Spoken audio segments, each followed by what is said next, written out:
随着东南角的蜡烛熄灭，胡八一也意识到危险的存在，立刻阻止明叔的贪婪行为。可一切都以为时已晚，尸体被抬起的同时，大量蓝色火焰喷出。韩舒娜下意识地推开明叔，独自承受火焰灼烧的痛苦。本以为烧成黑炭的韩舒娜是必死无疑，哪曾想当天晚上，胡八一不由自主地掀开韩舒娜身上的毯子，发现韩舒娜早已不见，下方还出现了不明的黑点。是娜姐。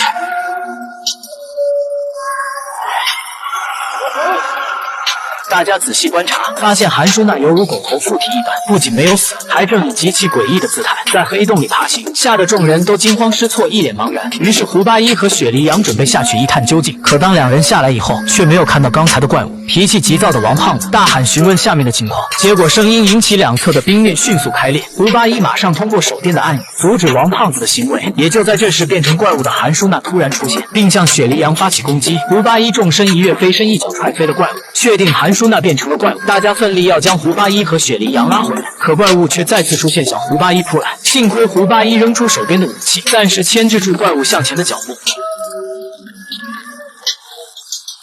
上面的人也趁这个时间差，将两人成功拉了上来。在两人上来的同时，雪面再次陷入崩塌，彻底挡住怪物的逃出。为了尽快找到9层妖楼，胡八一带大家连夜赶路。经过一夜的寻找，终于在天亮时，大家赶到了4座雪峰的中心龙顶。于是雪梨羊在指定地点喷上大量的姜汁，在姜汁的辅助下，很快大家就打开9层妖楼的石板。想要进入主殿，就还要继续向下挖8层，可能对普通人来说是个难题，但在他们面前就是分分钟的事。当看到魔国鬼母宛如冰魄的遗体，明叔再次露出贪婪的目光，也表明了自己的来意。其实明叔就是为遗体换钱而来。就在这时，鬼母的尸体里突然飞出不明物体，看外形倒是跟火瓢虫相似，可在它接触到人的那一刻，大家都震惊了。